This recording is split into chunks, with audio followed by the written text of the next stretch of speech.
ത്രിയേക ദൈവത്തിന് സ്തുതി. ഈ യോഗത്തിൻ്റെ അധ്യക്ഷനും അടൂർ ഭദ്രാസനത്തിൻ്റെ അധ്യക്ഷനുമായിരിക്കുന്ന അഭിവന്യ മാത്യൂസ് മാർ സെറാഫീം എപ്പിസ്കോപ്പ തിരുമേനി, വന്യവികാരി ജനറൽ കെ വി ചെറിയാനച്ചൻ, ബഹുമാനപ്പെട്ട അച്ഛന്മാരെ, കർത്താൽ പ്രിയരെ, ക്രിസ്തു യേശുവുള്ള സ്നേഹവന്ദനം അറിയിക്കട്ടെ. ഇന്ന് അഭിവന്യ ഈശോ തിരുമേനിയുടെ ജീവിതത്തെയും സന്ദേശത്തെയും ഓർത്ത് ദൈവത്തെ മഹത്വപ്പെടുത്തുന്നതിന് ഈ ദിവസം നമുക്ക് ഒരുമിച്ച് കൂടുവാൻ ദൈവം ഇടയാക്കി. എന്നാൽ തിരുമേനിയുമായി എന്നേക്കാൾ കൂടുതൽ അടുത്ത് നിൽക്കുന്ന ഒത്തിരി ആളുകൾ ഈ സ്റ്റേജിൽ ഇരിപ്പുണ്ട്. അഭിവന്യ സെറാഫീം തിരുമേനി, ഈശോ തിരുമേനി ഉണ്ടായിരുന്ന സിഹോർ ആശ്രമത്തിൽ നിന്നാണ്. ഈശോ തിരുമേനി 22 വർഷമാണ് സിഹോർ ആശ്രമത്തിൽ പ്രവർത്തിച്ചത്. സെറാഫീം തിരുമേനി 30 വർഷം അവിടെ ശുശ്രൂഷ ചെയ്തതിന് ശേഷമാണ് എപ്പിസ്കോപ്പ സ്ഥാനത്തേക്ക് പ്രവേശിച്ചിരിക്കുന്നത്. അതുപോലെ ഈശോ തിരുമേനിയുടെ അവസാന നാളുകളിൽ തിരുമേനിയോട് ഒപ്പമുണ്ടായിരുന്ന, തിരുമേനിയെ ശുശ്രൂഷിച്ച ബഹുമാനപ്പെട്ട സി ജോസഫ് അച്ഛൻ ഈ സ്റ്റേജിൽ നമ്മോടൊപ്പം ഇരിപ്പുണ്ട്. അതുപോലെ തിരുമേനിയുടെ പേഴ്സണൽ സ്റ്റാഫ് അംഗമായിരുന്ന വെട്ടിയാറിലുള്ള അനീച്ചാൻ നമ്മോടൊപ്പം ഈ സദസ്സിലിരിപ്പുണ്ട്. തിരുമേനി പട്ടം നൽകിയ ആളുകളുണ്ട്. തിരുമേനിയുമായി ബന്ധപ്പെട്ട് പല ശുശ്രൂഷകളിൽ പങ്കുകാരായ ആളുകളുണ്ട്. അവരുടെയൊക്കെ ഇടയിൽ തിരുമേനിയെക്കുറിച്ച് പറയുവാൻ എനിക്ക് ലഭിച്ച അവസരത്തെ ഓർത്ത് ദൈവത്തെ സ്തുതിക്കുന്നു. തിരുമേനി ബിഷപ്പായതിനു ശേഷം ആദ്യം ഒരു ഭദ്രാസനത്തിൻ്റെ സ്വതന്ത്ര ചുമതല വഹിക്കുന്നത് കുന്നംകുളം പലമാർ ഭദ്രാസനമാണ്. അത് അന്നത്തെ തിരുമേനിയുടെ അരമന ഞങ്ങളുടെ വീടിനടുത്തുള്ള കുന്നംകുളം മാർ തോമസ് സെൻ്ററാണ്. ആ സമയത്ത് തിരുമേനിയെ പലപ്പോഴും കാണുന്നതിനുമൊക്കെ ഇടയായിട്ടുണ്ട്. പിന്നെ ഞങ്ങളുടെ ഇടവക അംഗങ്ങളും സീനിയർ ആളുകളും തിരുമേനിയെക്കുറിച്ച് പറഞ്ഞ് കേട്ടിട്ടുള്ള ചെറിയ അറിവുകളുണ്ട്. സാന്ദർഭികവശാൽ ഈ ദിവസങ്ങളിൽ, ഇപ്പോൾ അടുത്ത ദിവസങ്ങളിൽ എനിക്ക് തിരുമേനി ശുശ്രൂഷ ചെയ്ത സിഹോർ ആശ്രമത്തിൽ സന്ദർശിക്കുന്നതിനും അവിടുത്തെ ചുമതലക്കാരുമായി സംഭാഷിക്കുന്നതിനും ഒരിടയായ സമയം ലഭ്യമായി. കഴിഞ്ഞ ഞായറാഴ്ച തിരുമേനി റംബാനായി ശുശ്രൂഷയിലേക്ക് പ്രവേശിക്കപ്പെട്ട തൃശ്ശൂർ ഇടവകയിലാണ് വിശുദ്ധ കുർബാനയ്ക്ക് നേതൃത്വം നൽകുവാനിടയായി. ഇതൊക്കെ സാന്ദർഭികമായി ഞാൻ ഓർത്തു എന്ന് മാത്രം. ദൈവകൃപ ധാരാളമായിട്ട് അനുഭവിക്കുകയും ദൈവകൃപ മറ്റുള്ളവരിലേക്ക് പകർന്നു കൊടുക്കുകയും ചെയ്ത അഭിവന്യ തിരുമേനിയെ ഓർക്കുവാൻ ഈ അവസരം ലഭിച്ചതിൽ ദൈവത്തെ സ്തുതിക്കുന്നു. എൻ്റെ ഒരു പ്രശ്നം, ഞാൻ പറയാൻ ഉദ്ദേശിച്ച പല കാര്യങ്ങളും പരിസേക ഭജനും തിരുമേനിയും കൂടെ പറഞ്ഞു കളഞ്ഞു. ഇനി ഞാൻ എന്തു ചെയ്യും? ഇതൊരു പ്രശ്നമാണ്. ഏതായാലും നമുക്ക് ലഭിക്കുന്ന സമയം അനുസരിച്ച് നമുക്ക് ചില കാര്യങ്ങൾ പറയാം. അഭിവന്യ തിരുമേനിയും ബഹുമാനപ്പെട്ട അച്ഛന്മാരും എനിക്കൊരു വിഷയം തന്നു. ജീവിക്കുന്ന സുവിശേഷം, സാമൂഹിക പരിവർത്തനത്തിലേക്കുള്ള ആത്മീയ പാത, living gospel, spiritual pathway to social transformation.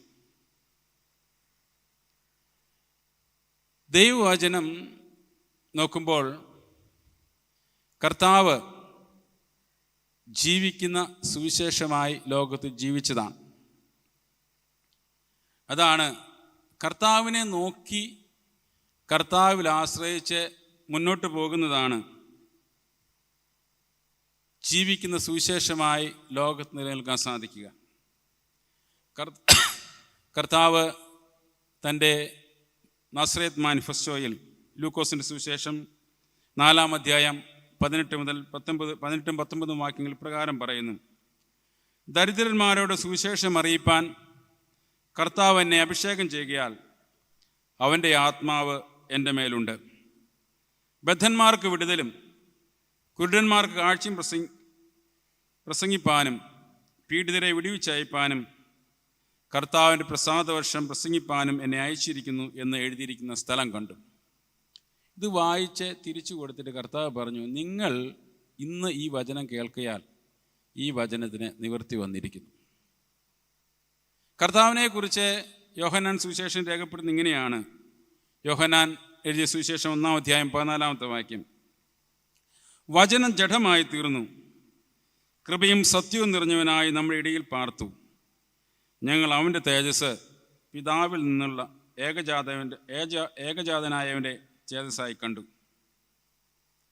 ആദ്യ ഭാഗത്ത് the spirit of the Lord is with me, he has anointed me. ദൈവത്തിൻ്റെ ആത്മാവ് എൻ്റെ മേലുണ്ട്, ദൈവം എന്നെ അഭിഷേകം ചെയ്തിരിക്കുന്നെന്ന് കർത്താവ് പറയുന്നു. കർത്താവിനെ നോക്കിയ ശിഷ്യന്മാർ പറഞ്ഞു, അവൻ കൃപയും സത്യവും നിറഞ്ഞവനായി നമ്മുടെ ഇടയിൽ പാർത്തു. അഭിമന്യ ഈശോമാർ തിമത്തിയോസ് തിരുമേനി കാലം ചെയ്തതിന് ശേഷം ഒരു സ്മാരക പുസ്തകം എഴുതിയപ്പോൾ അതിൽ നമ്മുടെ അഭിമന്യ ക്രിസോസ്റ്റം തിരുമേനി എഴുതിയത് എൻ്റെ ദേഹി കർത്താവിനെ പുകഴ്ത്തുന്നു എന്ന് പറയുന്ന കന്യക മറിയാമിൻ്റെ പാട്ടിൻ്റെ തുടക്ക വാചകങ്ങൾ എഴുതിക്കൊണ്ടാണ്. എന്നിട്ട് പറഞ്ഞു, ഇത് കന്യക മറിയാമിൻ്റെ പാട്ടാണ്, എന്നാൽ ഇത് ഈശോമാർ തിമത്തിയോസ് തിരുമേനിയുടെ ജീവിതമാണ്. അതുപോലെയാണ് ഞാൻ പറയാൻ ശ്രമിച്ചത്. കർത്താവ് ലോകത്തിൽ വന്ന് എന്നെ അഭിഷേകം ചെയ്ത ദൈവത്തെ കുറിച്ച് പറയുകയും എന്തിനാണ് എന്നെ ലോകത്തിലേക്ക് അയച്ചിരിക്കുന്നത് എന്ന് ലോകത്തോട് പറഞ്ഞതും, കൃപയും സത്യവും നിറഞ്ഞവനായി കർത്താവിനെ ശിഷ്യന്മാർ കണ്ടതുപോലെ നമ്മൾ ഈശോ തിരുമേനിയുടെ ജീവിതം കർത്താവിൻ്റെ ഒരു പ്രതിപുരുഷനായി ലോകത്തിൽ കണ്ടതും അനുഭവിച്ചതും അയവിറക്കുന്നതും നമ്മുടെ ജീവിതത്തെ സ്വാധീനിക്കുന്നതുമാണ് എന്ന് പ്രത്യേകമായി പറയുന്നതിന് ഈ അവസരം ഉപയോഗിക്കട്ടെ. അപ്പോൾ ഈ വേദഭാഗം തൻ്റെ ജീവിതം സാമൂഹിക പരിവർത്തനത്തിലേക്കുള്ള ആത്മീയ പാതയായി അല്ലെങ്കിൽ സുവിശേഷം ആയിത്തീരുന്നതിന് അദ്ദേഹത്തിന് സാധിച്ചു എന്നുള്ളത് തന്നെയാണ് ഇപ്പോഴും കുറേ നാളുകൾക്ക് ശേഷവും നമ്മൾ ഓർക്കുകയും അദ്ദേഹത്തിൻ്റെ ജീവിതത്തിൽ നിന്ന് ചൈതന്യം ഉൾക്കൊണ്ടുകൊണ്ട് നമ്മുടെ ഉത്തേജനമായി പ്രചോദനമായി തീരുന്നതെന്ന് നമ്മൾ ഓർക്കേണ്ട ആവശ്യമാണ്. തിരുമേനിയുടെ ബാല്യകാലത്തെക്കുറിച്ച് നമുക്കെല്ലാവർക്കും അറിയാം. ബഹുമാനപ്പെട്ട അച്ഛൻ പറഞ്ഞു, ഇന്ന് തിരുമേനിയുടെ ജന്മദിനമാണ്. 1932 നവംബർ 25-ാം തീയതി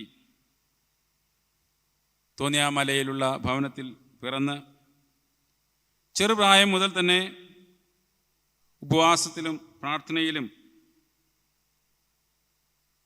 ഉറ്റിരിക്കാൻ ആ കുടുംബത്തിൻ്റെ അന്തരീക്ഷം ആ ബാലനായ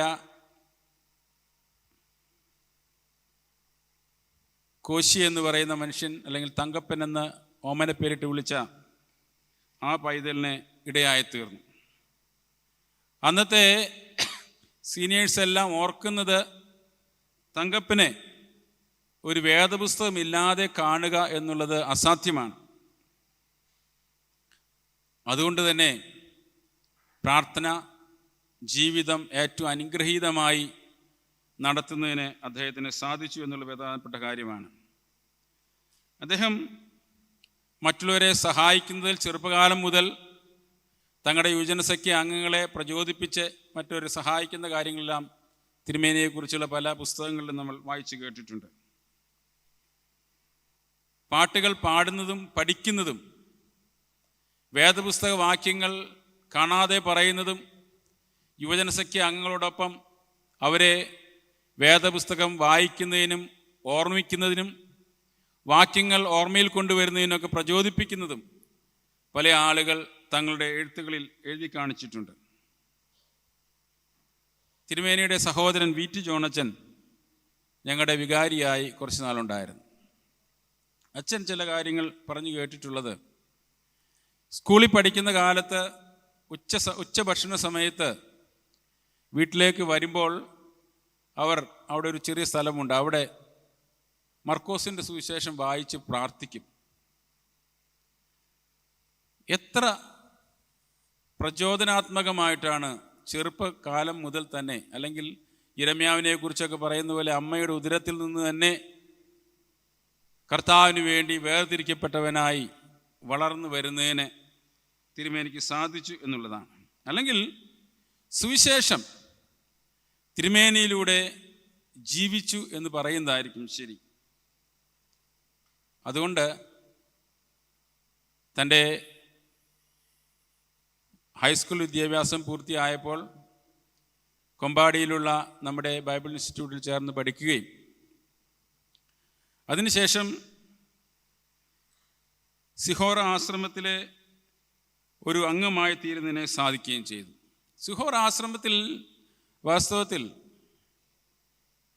ഈ ഗോസ്പൽ ഇൻ ആക്ഷൻ എന്നൊക്കെ പറയാൻ സാധിക്കും.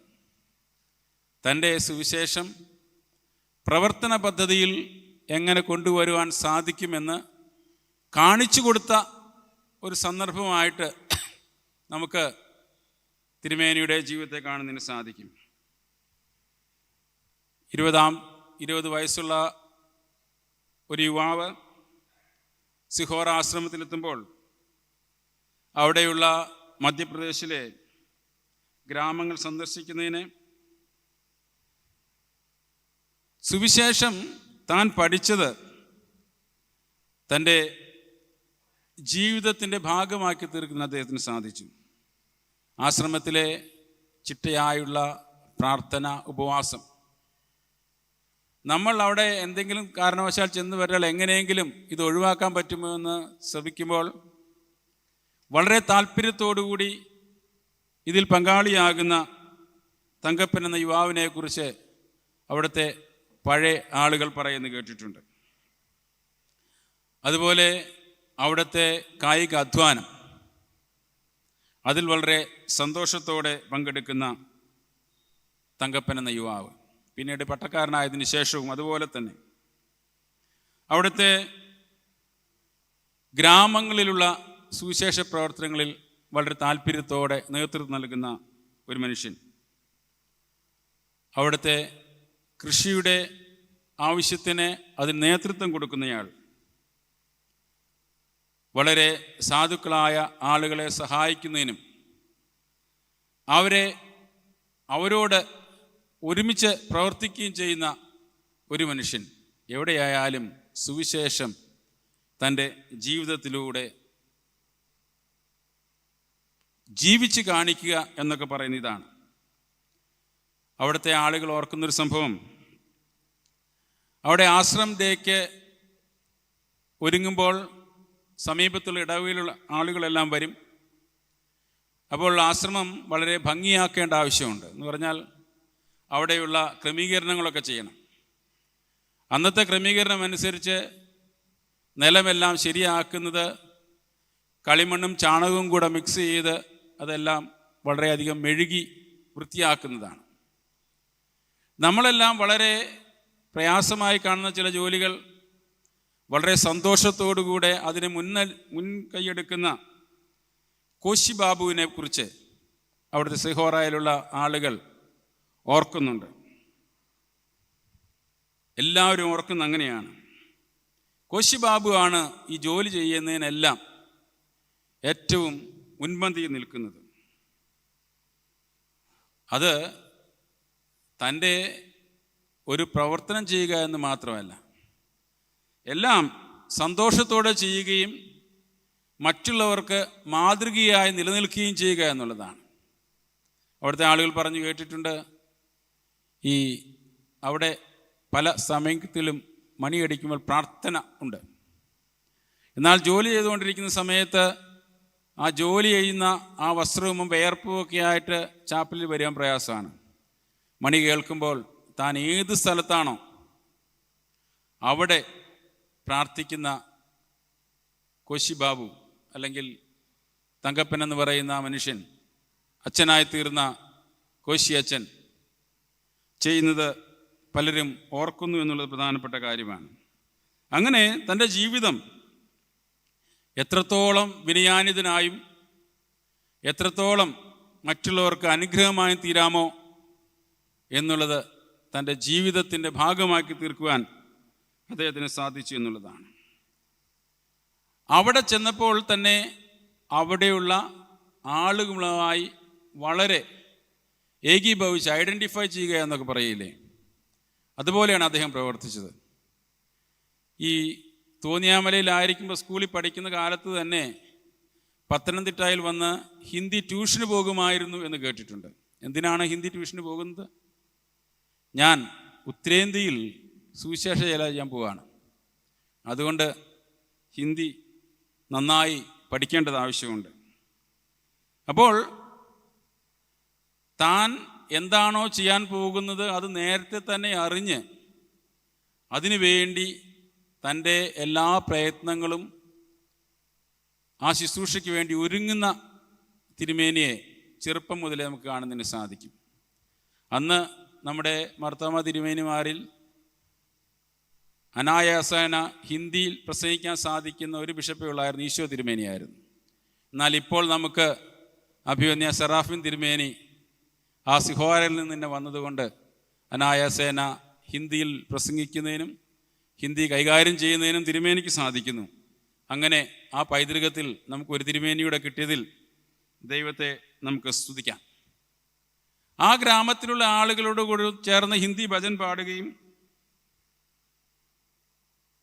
പലതും അവരുടെ ഭാഷയിലേക്ക് ട്രാൻസ്ലേറ്റ് തർജ്ജിമ ചെയ്ത് അവരെ മനസ്സിലാക്കുകയും അങ്ങനെ തൻ്റെ ജീവിതം ഇങ്ങനെയാണ് ഒരു ജീവിക്കുന്ന സുവിശേഷമായി തിരുമേനി പലപ്പോഴും മാറിക്കൊണ്ടിരുന്നത്. സുവിശേഷം വായിക്കാനുള്ളത് മാത്രമല്ല, പഠിക്കാനുള്ളത് മാത്രമല്ല, അത് പൂർത്തീകരിക്കുന്നത് തൻ്റെ ജീവിതം അതായി മാറുമ്പോഴാണ്. അത് തൻ്റെ ജീവിതത്തിലൂടെ പലപ്പോഴും കാണിച്ചു കൊടുക്കുന്നതിന് അദ്ദേഹത്തിന് സാധിച്ചു എന്നുള്ള പ്രധാനപ്പെട്ട കാര്യമാണ്. എപ്പിസ്കോപ്പൽ ഇലക്ഷൻ്റെ സമയത്ത് യോഹന്നാൻ മാർത്തോമാ മെത്രാപ്പൊലീത്ത തിരുമേനി ഈ കോശി അച്ഛനോട് ഇദ്ദേഹത്തിൻ്റെ പേര് ഇതിനകത്ത് വരാൻ പോകുന്നു എന്ന് അറിയിക്കുമ്പോൾ തിരുമേനി പറയുന്നത്, ഞാൻ അതിന് യോഗ്യനല്ല എന്നുള്ള രീതിയിലാണ്, എൻ്റെ പേര് അതിനകത്ത് ചേർക്കണ്ട. ഏത് പ്രവാചകന്മാരെയും ദൈവം വിളിച്ചപ്പോൾ ആദ്യം അങ്ങനെയാണ്. മോശയെ വിളിച്ചപ്പോൾ പറഞ്ഞു, ഞാൻ തടിച്ച് നാവുള്ളവനാണ്, വിക്കനാണ്, എനിക്കിത് നടക്കുന്ന സാധ്യമല്ല. എന്നാൽ സഭയുടെ വിളിയാണ് എന്നും തിരുമേനി പറഞ്ഞൊരു വാചകം ഇങ്ങനെയാണ് ഞാൻ വായിച്ച പുസ്തകത്തിൽ എഴുതിയിരിക്കുന്നത്. അച്ഛനെ ശമാശനും അച്ഛനും ആക്കിയത് അച്ഛൻ്റെ ആവശ്യപ്രകാരമല്ല, സഭയുടെ ആവശ്യപ്രകാരമാണ്. അതുകൊണ്ട് എപ്പിസ്കോപ്പ സ്ഥാനത്തേക്ക് തിരഞ്ഞെടുക്കുന്നത് സഭയുടെ ആവശ്യപ്രകാരമാണ്. അങ്ങനെയാണ് പ്രാർത്ഥനയോടുകൂടെ അതിന് സമ്മതിച്ചത് എന്ന് അദ്ദേഹത്തിൻ്റെ ജീവചരിത്ര പുസ്തകങ്ങളിലൊക്കെ എഴുതിയിട്ടുണ്ട്.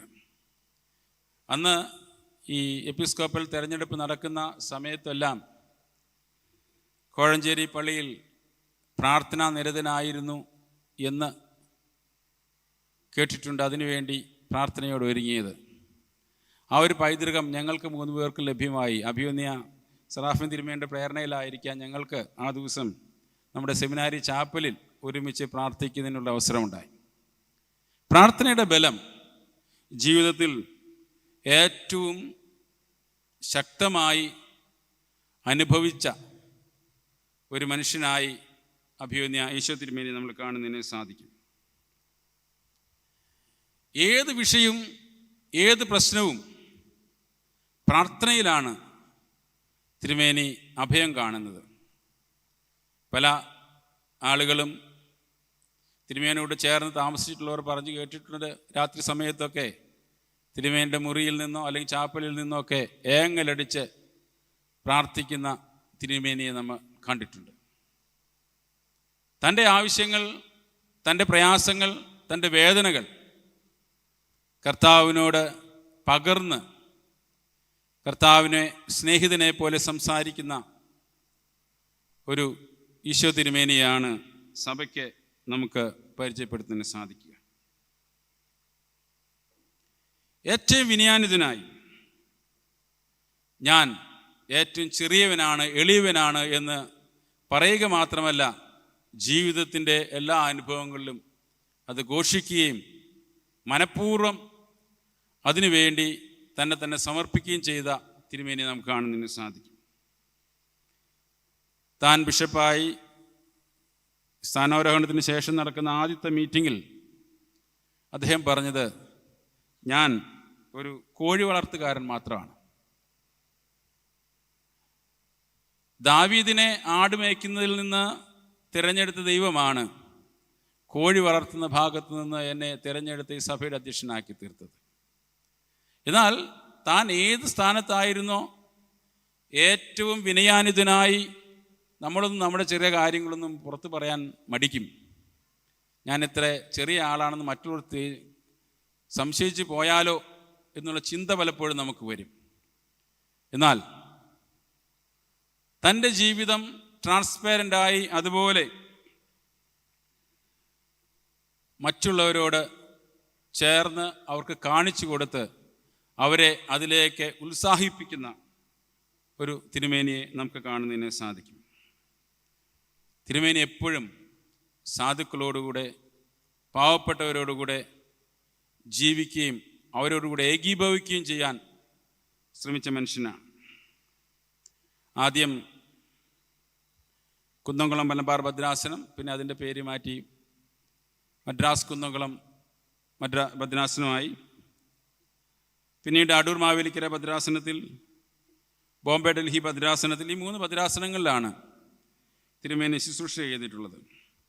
എല്ലായിടത്തും വളരെയധികം യാത്ര ചെയ്യുന്നതിന് തിരുമേനിക്ക് ഇടയായിട്ടുണ്ട്. അവിടെയെല്ലാം കണ്ടുമുട്ടുന്ന ആളുകളോടെല്ലാം അവരുടെ ജീവിതത്തോട് ഇടപെടുന്നതിന് അദ്ദേഹത്തിന് സാധിച്ചു എന്നുള്ളതാണ്. തിരുമേനി എവിടെ പോയാലും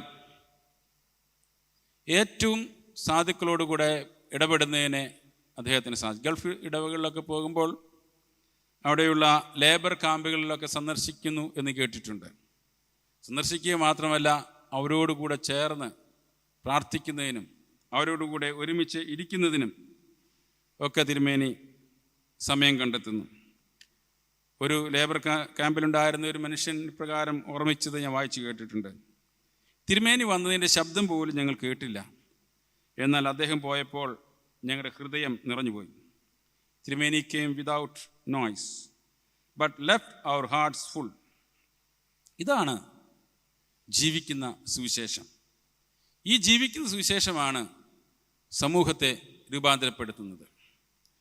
ഞങ്ങളുടെ കുന്നംകുളം ഇടവകയിൽ ആ കാലത്ത് ബുധനാഴ്ച വൈകിട്ട് ഇടവക മിഷൻ്റെ നേതൃത്വത്തിലുള്ളൊരു സന്ധ്യാനമസ്കാരവും പ്രാർത്ഥനയുണ്ട്. കുന്നംകുളത്ത് തിരുമേനിയുള്ള ദിവസങ്ങളിൽ ചിലപ്പോൾ അതിന് പങ്കെടുക്കും. ഒരു ദിവസം ഞങ്ങൾ കുട്ടികളായതുകൊണ്ട് സ്കൂളിലേക്ക് പോകാനുള്ളതുകൊണ്ട് ഞങ്ങൾ പോയിട്ട്, എൻ്റെ പിതാവ് ഈ പ്രാർത്ഥനയ്ക്ക് പോയിട്ടുണ്ട്. സാധാരണ തീർന്നു വരുന്ന സമയമാകുമ്പോൾ കാണുന്നില്ല. കുറച്ച് കഴിഞ്ഞപ്പോൾ പപ്പ പെട്ടെന്ന് ഓടി വന്നിട്ട് തിരുമേനി നമ്മുടെ വീട്ടിൽ വരുന്നു. അന്നൊന്നും തിരുമേനിമാരങ്ങനെ നമ്മൾ അറിയിക്കാതെ ഒന്നും വരുന്ന പതിവൊന്നുമില്ല. പ്രത്യേകിച്ച് ഓർത്തഡോക്സുകാരുടെ സെൻറ്ററാണ്. അപ്പോൾ അതിലൂടെ നടന്നു വരുന്ന തിരുമേനിയെ കാണുമ്പോൾ തന്നെ ആൾക്കാർക്ക് ഒരു അത്ഭുതമാണ്. തിരുമേനിമാരിങ്ങനെ നടക്കുമോ? ഇപ്പോൾ ഞങ്ങളുടെ വീട്ടിലാണെങ്കിലോ, ഞങ്ങൾ ചെറിയ കുട്ടികളാണ്, ഞങ്ങളുടെ വീട്ടിൽ ബുക്ക് ബൈൻഡിങ് ഉണ്ട്. ഈ ബുക്കിൻ്റെ കട്ടിങ് വേസ്റ്റ് എല്ലാം ഞങ്ങളുടെ എല്ലാ അകത്തുമുണ്ട്. ആ സമയത്താണ് തിരുമേനി വന്ന് കയറി വരുന്നത്. എന്നാൽ വളരെ സ്നേഹത്തോടുകൂടെ ഞങ്ങളോട് ഇടപെട്ടതും പ്രാർത്ഥിച്ചു പോയതും അത് ഞങ്ങൾക്ക് മാത്രമല്ല, ഞങ്ങളുടെ അടുത്തുള്ള മറ്റുള്ള ആളുകൾക്കെല്ലാം അനുഗ്രഹമായും സന്തോഷമായി തീർന്നതും നന്ദിയോടെ ഞങ്ങൾ ഓർക്കുകയാണ്. എവിടെയായിരുന്നാലും ചെറിയവരെന്നോ വലിയവരെന്നോ വ്യത്യാസമില്ലാതെ തൻ്റെ ശുശ്രൂഷ ചെയ്യുവാൻ തിരുമേനിക്ക് സാധിച്ചിട്ടുണ്ട്. തിരുമേനിയുടെ പേര് തന്നെ തിരുമേനിയുടെ സ്പിരിച്വാലിറ്റിയെ ശക്തീകരിക്കുന്നതാണ്. കോശി എന്നാണ് ഒഫീഷ്യൽ നെയിം. അത് ഈശോ എന്ന് പറയുന്ന സിറിയക് നാമത്തിൽ നിന്നുള്ള രൂപാന്തരമാണ്. ഈശോ എന്ന് പറഞ്ഞാൽ യേശുവാണ്. അങ്ങനെയാണ് തിരുമേനിക്ക് ബിഷപ്പായപ്പോൾ ഈശോ എന്നുള്ള പേര് വന്നത്. ഈശോ മാർ തിമത്തിയോസ്. കർത്താവിൻ്റെ ജീവിതം തൻ്റെ ജീവിതത്തിൽ വരച്ചു കാട്ടി. കർത്താവ് എപ്രകാരം ലോകത്തിൽ തൻ്റെ ശുശ്രൂഷയിലൂടെ പരിവർത്തനത്തിന് ശ്രമിച്ചുവോ അത് തൻ്റെ ജീവിതത്തിൻ്റെ പ്രാവർത്തികമാക്കി, തൻ്റെ രൂപമാക്കി തീർത്ത് അതേ പേരിൽ അറിയപ്പെട്ട് കാലയവനിക്കുള്ളിൽ മറഞ്ഞ അഭിമന്യ ഈശോമാർ തിമോത്തിയോസ് തിരുമേനി. തിരുമേനിയുടെ ജീവിതത്തിൻ്റെ പ്രത്യേകതകൾ: അഗാധമായ ഡീപ്പ് പ്രയർ, എവിടെയായിരുന്നാലും പ്രാർത്ഥനയ്ക്ക് അവസരം തിരുമേനി നൽകുന്നു. തിരുമേനിയോട് കൂടെ താമസിച്ചിട്ടുള്ള ആളുകളെല്ലാം പറഞ്ഞു കേട്ടിട്ടുള്ളത് രാവിലെയും വൈകിട്ടുമുള്ള കുടുംബ പ്രാർത്ഥന, ആ പ്രാർത്ഥനയിൽ വേദപുസ്തകത്തിൽ നിന്ന് കിട്ടുന്ന ചിന്തകൾ ഓരോരുത്തർ പങ്കുവെക്കുന്നത്, പിന്നെ തിരുമേനി സ്വയമായി നടത്തുന്ന വ്യക്തിപരമായ പ്രാർത്ഥന, പിന്നെ ഉച്ചയ്ക്കും മറ്റും നടത്തുന്ന ഉപവാസ പ്രാർത്ഥനകൾ. തിരുമേനി ഒരു ഉപവാസത്തിൻ്റെ മനുഷ്യനായിരുന്നു. ക്രമീകൃതമായി അരമനയിൽ നടത്തുന്ന ഉപവാസങ്ങളുണ്ട്. എന്നാൽ പ്രത്യേക ആവശ്യങ്ങൾക്ക് വേണ്ടി പ്രത്യേക കാര്യങ്ങളുണ്ടാകുമ്പോൾ, പ്രശ്നങ്ങളുണ്ടാകുമ്പോൾ അതിനെല്ലാം ഉപവാസ പ്രാർത്ഥനയിലൂടെ ദൈവസന്നിധിയിൽ ഉപവാസത്തോടെ പ്രാർത്ഥിച്ചിരുന്ന് അതിൽ ഉത്തരം കണ്ടെത്തുന്ന തിരുമേനിയെ നമുക്ക് കാണുന്നതിന് സാധിക്കും. തിരുമേനിയുടെ പ്രസംഗങ്ങളെല്ലാം ആത്മീയ പ്രേരിതങ്ങളായിരുന്നു, അല്ലെങ്കിൽ പരിശുദ്ധാത്മാവ് തിരുമേനിയിലൂടെ നേരിട്ട് പറയിക്കുന്നതാണ് എന്ന് അദ്ദേഹത്തിൻ്റെ ജീവിതവും വാക്കുകളും ഒരുമിച്ച് കാണുമ്പോൾ, കേൾക്കുമ്പോൾ നമുക്ക് മനസ്സിലാക്കുന്നതിന് സാധിക്കും. തിരുമേനിക്ക് എപ്പോഴും ഒരു കമ്പാഷനേറ്റ് ഹാർട്ട് ഉണ്ടായിരുന്നു. എല്ലാവരോടും കരുതലുള്ള ഒരു മനുഷ്യനായി, സ്നേഹിതനായി തിരുമേനി സഹായിക്കുന്നതിന് എപ്പോഴും തയ്യാറായിരുന്നു. എൻ്റെ പിതാവിൻ്റെ ചേട്ടൻ്റെ മകളുടെ ഒരു വിവാഹമാണ്. തിരുമേനി സാധാരണ വിവാഹത്തിന് പോകത്തില്ല. അപ്പോൾ തിരുമേനി 2 ദിവസം മുമ്പ് ഞങ്ങളുടെ പപ്പയുടെ ചേട്ടൻ്റെ വീട്ടിൽ വന്ന് പ്രാർത്ഥിക്കാമെന്ന് പറഞ്ഞു. അവിടെയുള്ള ഒരു പ്രസ്സുകാരനാണ്. അപ്പോൾ അവിടുത്തെ ഭദ്രാസനത്തിൻ്റെ പ്രിൻറ്റിങ്ങൊക്കെ അവർ നടത്തുന്നതുകൊണ്ട് തിരുമേനിയായിട്ട് പരിചയമുണ്ട്. അപ്പോൾ തിരുമേനിയോട് പറഞ്ഞു, ഇപ്പോൾ ഞങ്ങളെല്ലാം ചിറ്റഞ്ഞൂർ എന്ന് പറഞ്ഞ സ്ഥലമാണ്, ഈ ടൗണിൽ നിന്ന് ഒരു 2-3 കിലോമീറ്റർ ദൂരെയാണ്. അപ്പോൾ ഞങ്ങൾ വീട്ടുകാരെല്ലാം ആ വീട്ടിൽ കൂടിയിട്ടുണ്ട്. കുറേ സമയമായി തിരുമേനി വരാമെന്ന് പറഞ്ഞ സമയത്ത് തിരുമേനിയെ കാണുന്നില്ല. അപ്പോൾ നമുക്ക് അങ്ങനെ മൊബൈലൊന്നുമുള്ള കാലമല്ല, ഞങ്ങളുടെ വീട്ടിലും ഫോണില്ല. പിന്നെ അവിടെ നിന്ന് അന്വേഷിച്ചപ്പോൾ അരമനയെ വിളിച്ചപ്പോൾ അവിടെ നിന്ന് പോന്നിട്ട് ഒത്തിരി നേരമായി. പിന്നീട് തിരുമേനി കുറേ നേരം കഴിഞ്ഞിട്ട് വന്നു. അപ്പോഴാണ് അന്ന് ബാബു എന്ന് പറയുന്ന ആളാണ് ഡ്രൈവർ.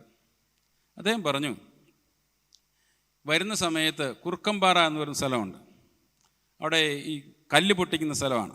അവിടെ നിന്ന് എന്തോ ഒരു അപകടം ചെറുതായിട്ടുണ്ടായി, ഒരാളുടെ കാലിൽ അത് പതിക്കുകയൊക്കെ ചെയ്തു. അപ്പോൾ തിരുമേൻ്റെ കാറ് വരുന്ന സമയത്താണ് സംഭവിക്കുന്നത്. തിരുമേനി അവിടെ ഇറങ്ങി നിന്ന് അദ്ദേഹത്തെ ആ അപകടം പറ്റിയ ആൾ ആശുപത്രി കൊണ്ടുപോകാൻ വേണ്ടി തിരുമേൻ്റെ കാറ് വിട്ടു. തിരുമേനി അത്രയും നേരം അവിടെ റോഡ് സൈഡിൽ ഒരു കസാരയിട്ടിരുന്നു. അതുകൊണ്ടാണ് നേരം വൈകിയത്. അതുപോലെ പല പല കഥകൾ അനീച്ചാനൊക്കെ പറയാൻ കാണും. മറ്റുള്ളവരെ സഹായിക്കുന്നതിന് നമ്മൾ ഈ ശമര്യക്കാരൻ്റെ കഥ എന്ന് പറയുന്ന ഇതാണ്.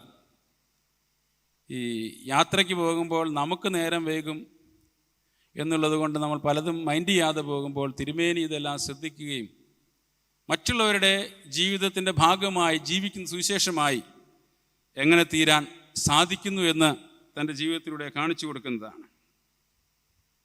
അതുകൊണ്ട് തിരുമേനിയുടെ ജീവിതം സാമൂഹ്യ മാറ്റത്തിൻ്റെ പരിവർത്തനത്തിൻ്റെ പാതയാണ്. അത് വേറെ ഒന്നും പറയേണ്ട കാര്യമില്ല. തിരുമേനിയുടെ ജീവിതം നോക്കിയാൽ മതി. അതുതന്നെ താൻ ആയിരിക്കുന്ന ഭദ്രാസനങ്ങളിൽ പല ശുശ്രൂഷകൾക്ക് നേതൃത്വം നൽകി. കുന്നംകുളം മലബാർ ഭദ്രാസനത്തിലായിരുന്നപ്പോഴാണ് കാസർഗോഡ് ബദിര വിദ്യാലയം ആരംഭിക്കുന്നതിനിടയായിത്തീർന്നത്. നമ്മുടെ ചുങ്കത്തറ കോളേജ് തിരുമേനിയുടെ ഒരു സ്വപ്നമാണ്. തിരുമേനി പ്രാർത്ഥനയിലൂടെ പല കാര്യങ്ങൾ നേടിയിട്ടുള്ളതാണ്. ചുങ്കത്തറ കോളേജിൻ്റെ നിർമ്മാണ സമയത്ത് ആവശ്യത്തിന് പണമില്ല. കൗൺസിലൊക്കെ ചോദിച്ചു. അപ്പോൾ അവർ പറഞ്ഞു, ഈ ബഡ്ജറ്റ് ഒന്നും നോക്കാതെ എന്തിനാണ് ഇതൊക്കെ ഏറ്റെടുത്തത്? എന്നാൽ തിരുമേനി പറഞ്ഞ് നമുക്ക് പ്രാർത്ഥിക്കാം, ദൈവം നമുക്ക് അതിനുള്ള മൂലധനം തരും. തിരുമേനിയും മറ്റുള്ളവരും അതിനു വേണ്ടി പ്രാർത്ഥിച്ചു. അപ്പോഴാണ് ജർമ്മനിലുള്ള ഒരു ചാരിറ്റബിൾ ഓർഗനൈസേഷൻ ആ സമയത്ത് ഇതിനാവശ്യമായ പണം നൽകി കടമില്ലാതെ അത് ബിൽഡിംഗ് പൂർത്തീകരിക്കുന്നത് സാധിച്ചു.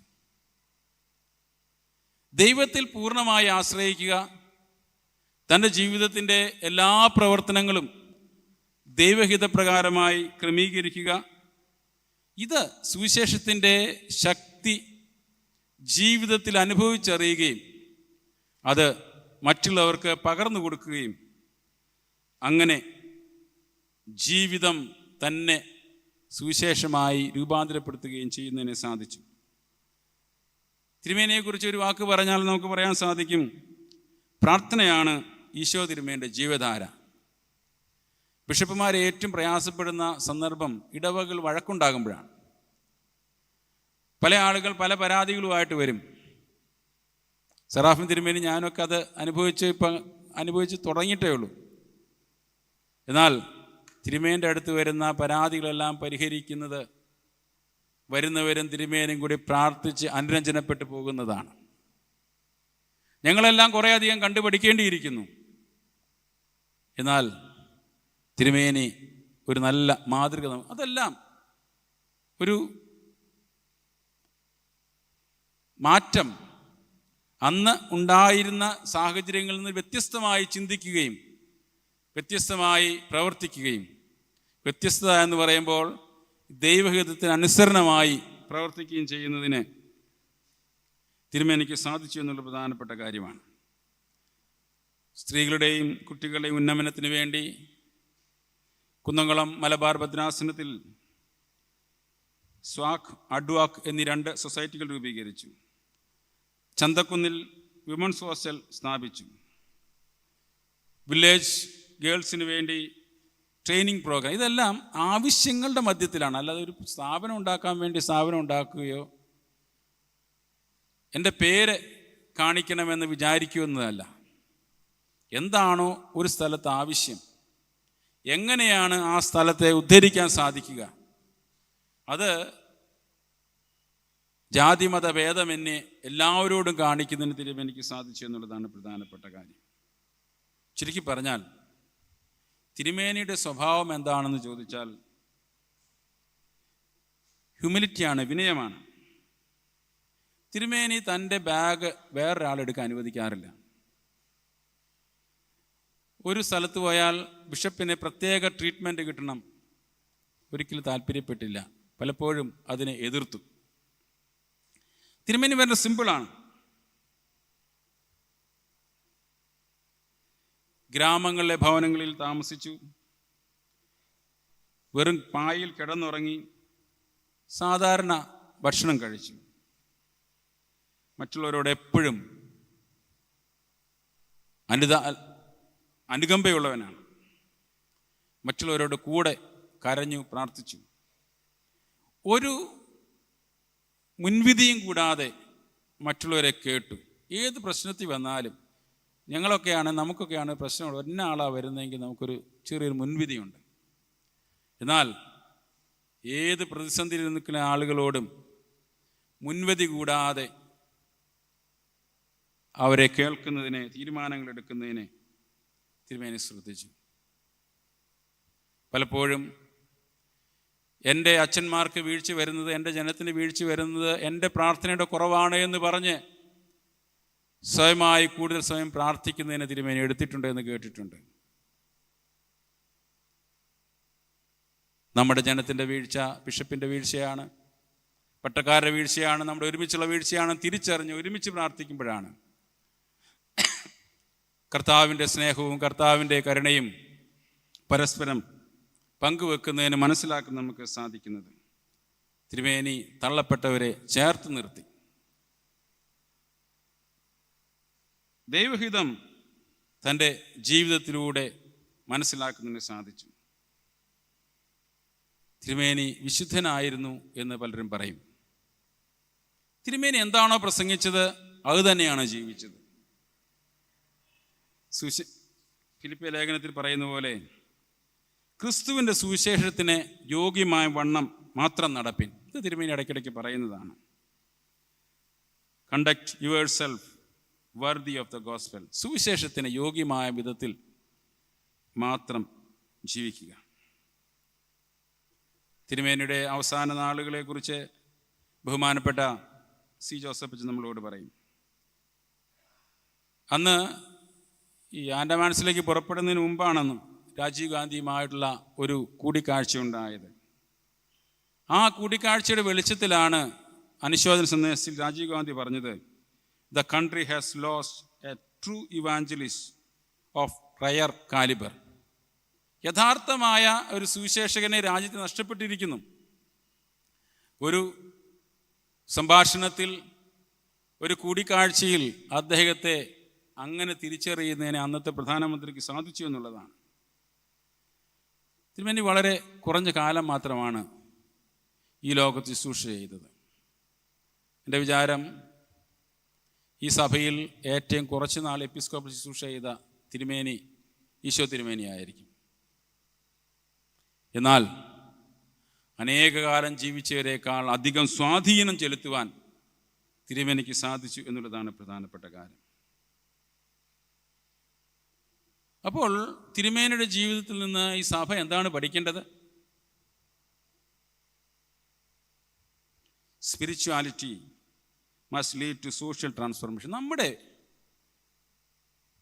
ആത്മീയത രൂപാന്തരത്തിന് മുഖാന്തരമായി തീരുന്നതായിരിക്കണം. Prayer must be compassionate. പ്രാർത്ഥന അനുതാപപൂർവവും അനുകമ്പാപൂർവവുമായിരിക്കണം. ലീഡർഷിപ്പ് എന്ന് പറയുന്നത്, leadership is service, not status. Leadership എന്ന് പറയുന്നത് നമുക്കൊരു സ്ഥാനമല്ല, പിന്നെയോ ഒരു ശുശ്രൂഷയ്ക്കുള്ള അവസരമാണ് എന്ന് തിരിച്ചറിയുന്നതാണ്. The gospel must be visible in our neighbourhood. നമ്മുടെ സമീപത്ത് നമ്മളെ കാണുന്നവർ, നമ്മളുമായി ഇടപെടുന്നവർ സുവിശേഷം നമ്മളിൽ കാണുന്നതിനിടയായിത്തീരണം. The Holy Spirit must empower our mission. നമ്മുടെ ദൗത്യത്തെ ശക്തീകരിക്കേണ്ടതും വഴി നടത്തേണ്ടതും പരിശുദ്ധാത്മാവാണ്. The church must stand with the poor. കർത്താവിനെ പാവങ്ങളോട് ഒരു ഏകീകരണം ഉണ്ടായിരുന്നു എന്ന് പറഞ്ഞതുപോലെ സഭയ്ക്ക് അവരോട് പ്രത്യേക കരുതലുണ്ടാകേണ്ടിയിരിക്കുന്നു. അങ്ങനെ പറയുമ്പോൾ നമ്മൾ ഈശോ തിരുമേനി ഓർക്കുന്ന ഈ സമയത്ത് കൺക്ലൂഷനായിട്ട് എനിക്ക് പറയാനുള്ളത്, ഈശോ തിരുമേനി was not a man who spoke great theology. വലിയ തിയോളജി പറഞ്ഞ ആളല്ല, ബട്ട് തിരുമേനി ലീവ്ഡ് ഇറ്റ്. തിരുമേനി അത് ജീവിച്ച ആളാണ്. തിരുമേനി did not build grand monuments, but he build people. കുഞ്ഞെ, നിനക്ക് യേശു ആരാണെന്ന് ചോദിച്ച് അവരെ പണിയുന്നതിനാണ്, വലിയ സൗധങ്ങൾ പണിയുന്നതിനല്ല തിരുമേനി ശ്രദ്ധ കാണിച്ചത്. തിരുമേനി ഡിഡ് നോട്ട് ചേസ് പൊസിഷൻ. ഒരു സ്ഥാനത്തിന് പുറകെയും തിരുമേനി പോയിട്ടില്ല. പക്ഷേ തൻ്റെ വിനയം, ഹ്യൂമിനിറ്റി അദ്ദേഹം തിരഞ്ഞെടുത്തു. തിരുമേനി ഡിഡ് നോട്ട് സ്പീച്ച് പ്രോസ്പെരിറ്റി. പ്രോസ്പെരിറ്റിയെക്കുറിച്ച് തിരുമേനി ഇപ്പം അങ്ങനെ പഠിപ്പിച്ചിട്ടില്ല. Practised sacrificial love. എങ്ങനെയാണ് തന്നെ സമർപ്പിച്ചുകൊണ്ട് മറ്റുള്ളവരെ സ്നേഹിക്കുക എന്ന് കാണിച്ചു കൊടുത്തു. അങ്ങനെയാണെങ്കിൽ തിരുമേനി was the gospel in life, a living gospel who spirituality ignited a social gospel by the church. തൻ്റെ സുവിശേഷം മറ്റുള്ളവർക്ക് അനുഗ്രഹമായി തീരുന്ന വിധത്തിൽ സഭയിലൂടെ ശുശ്രൂഷ ചെയ്യുന്നതിനെ തിരുമേനിക്ക് സാധിച്ചു. എന്നാൽ ഇതൊക്കെ നമ്മൾ പറഞ്ഞു വെക്കുമ്പോൾ ഒരു സങ്കടമാണ് എനിക്ക് പറയാനുള്ളത്. കഴിഞ്ഞ ദിവസം ഞാൻ സിഹോർ ആശ്രമത്തിൽ പോയി. ഈ തിരുമേനിയുടെ ദൗത്യം, ദർശനം ഏറ്റെടുക്കാൻ നമുക്ക് ആളുകൾ വേണ്ടേ? നിങ്ങളുടെ ഇടവകയിലുള്ള അച്ഛനാണ് ഇപ്പോഴത്തെ ആചാര്യ. അവർക്ക് 50 വയസ്സിന് മേലെ പ്രായമുണ്ട്. അതിനേക്കാൾ ജൂനിയറായ ആരും അംഗങ്ങളായി സിഹോറ ആശ്രമത്തിൽ ഇപ്പോഴില്ല. അപ്പോൾ തിരുമേനിയുടെ അപദാനങ്ങൾ നമ്മൾ വാഴ്ത്തിപ്പാടുമ്പോൾ അത് ഏറ്റെടുക്കാനുള്ള ആളുകളുണ്ടാവുക എന്നുള്ളതാണ് പ്രധാനപ്പെട്ട കാര്യം. നമ്മുടെ പല സുവിശേഷ മേഖലകൾ ആ രീതിയിൽ പ്രവർത്തിക്കാനുള്ള ആളുകളില്ലാതെ പോകുന്നു എന്നുള്ള സങ്കടം പറയുവാനും അതിനുവേണ്ടി നമ്മുടെ യുവാക്കളെ പ്രചോദിപ്പിക്കാനുമുള്ള ഒരു ഉത്തരവാദിത്തമാണ് ഈ അനുസ്മരണ പ്രഭാഷണം നടത്തുന്നതിലൂടെ നമ്മൾക്ക് ഉണ്ടാകേണ്ടത്. തിരുമേനി വളരെ നല്ല കാര്യങ്ങൾ ചെയ്തു. തിരുമേനി ഇപ്രകാരമെല്ലാം ചെയ്തു. തിരുമേനിയുടെ ജീവിതം എങ്ങനെയായിരുന്നു? തിരുമേനി ജീവിക്കുന്ന സുവിശേഷമായിരുന്നു. അത് സാമൂഹ്യ പ്രവർത്തനത്തിലേക്കുള്ള ഒരു ആത്മീയ പാതയായി രൂപപ്പെട്ടു. ഇതൊക്കെ നമുക്ക് പറയാൻ സാധിക്കുമ്പോൾ നമുക്ക് നമ്മുടെ തലമുറയിൽ, നമ്മുടെ അടുത്ത തലമുറയിൽ ഇത് പ്രചോദിപ്പിച്ച് നമ്മുടെ ആളുകളെ ഇങ്ങനെയുള്ള ദൗത്യമേഖലയിലേക്ക് കൊണ്ടുപോകുവാൻ ആഹ്വാനം ചെയ്യുന്നതിനായിരിക്കണം ഇതുപോലെയുള്ള മീറ്റിങ്ങുകൾ. ഡൽഹി ഭദ്രാസനത്തിന് ചുമതല വഹിക്കുന്ന ഒരു ബിഷപ്പ് എന്നുള്ള രീതിയിൽ ആ ഭാഗത്ത് ഉത്തരേന്ത്യയിൽ വളരെ പ്രയാസങ്ങൾ നേടുന്ന അനുഭവങ്ങളിൽ എല്ലാവരും ഒരുപോലെ ബ്രഹ്മചാരികളായി ശുശ്രൂഷ ചെയ്യുവാൻ സാധ്യമായിരിക്കില്ലായിരിക്കും. എന്നാൽ കുറച്ച് നാളുകൾ ഇങ്ങനെയുള്ള സ്ഥലങ്ങളിൽ വളണ്ടിയേഴ്സായിട്ട് ശുശ്രൂഷ ചെയ്യാൻ സാധിക്കില്ലേ? അതിനെ പ്രചോദിപ്പിക്കാൻ സാധിക്കില്ലേ? വളണ്ടിയറായി പോയത് ആളാണ് നമ്മുടെ സെറാഫിൻ തിരുമേനി. അവിടെ പിന്നെ അംഗമായി തീരുകയായിരുന്നു. പല ആളുകളും അങ്ങനെയാണ്. എന്നാൽ അവർക്ക് ഇഷ്ടമാകുന്ന സമയത്ത് അവിടെ നിന്ന് വിട്ടുപോരുന്നുള്ള സാധ്യതയുണ്ട്. ഇതെല്ലാം ദൈവകൃപ നമ്മുടെ ജീവിതത്തിൽ മനസ്സിലാക്കിയും ദൈവകൃപ അനുഭവിക്കുന്നതിനുള്ള അവസരങ്ങളാക്കി തീർത്തും അഭിമന്യ ഈശോമാർ തിമോത്തിയോസ് തിരുമേനിയുടെ ജീവിതത്തെ, അദ്ദേഹത്തിൻ്റെ സന്ദേശത്തെയും കുറിച്ച് നമ്മൾ ആചരിക്കുകയും ഓർക്കുകയും ചെയ്യുമ്പോൾ അതേ ജീവിത മാതൃക പിൻപറ്റുവാൻ, അനേകർക്ക് പ്രചോദനമായി തീരുവാൻ നമ്മുടെ ഇതുപോലുള്ള മീറ്റിങ്ങുകൾ സാധ്യമായി തീരട്ടെ എന്ന് പ്രാർത്ഥിച്ചുകൊണ്ട് എൻ്റെ വാക്കുകളെ അവസാനിപ്പിക്കുന്നു. ദൈവം നമ്മളെല്ലാവരും അനുഗ്രഹിക്കട്ടെ.